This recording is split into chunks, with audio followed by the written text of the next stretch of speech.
I was raised by an abusive father. And by abusive, I mean multiple hospital visits, multiple broken bones. We moved a lot, and we lived in a small town for quite a few years. My grandfather actually started a church, and my father was a deacon in the church, and I just saw anybody that was associated with God as kind of hypocritical.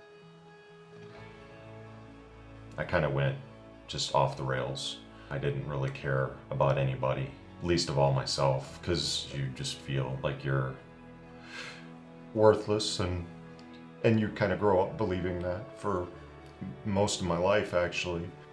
I didn't understand how God could let something like that happen to a child.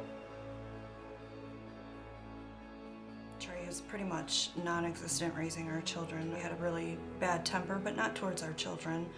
Just any employer, he would get mad and quit. So I then became the sole provider most of our marriage. And I just started praying, God, you gotta give me some direction. You gotta tell me how to fix this. You have got to take him out of my life.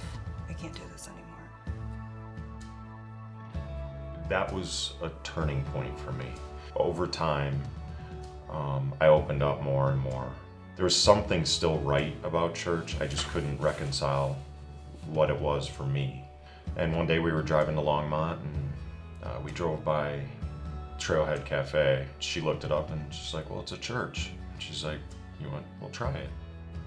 It was weird. When the music started, we were blown away, first of all, just because the music was like unlike anything we had encountered before in any other church.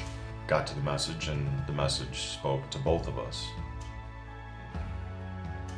So small groups were talking about forgiveness, and I was still really struggling with how do I forgive my father.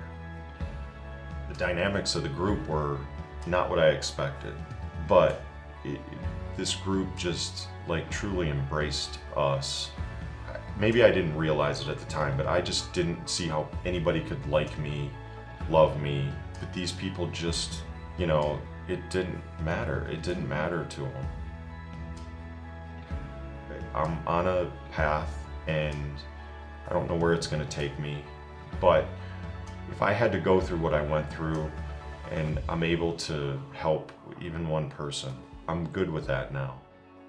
God has really opened my eyes on how much He loves me, and by opening my eyes, it's allowed me to see how much other people love me as well.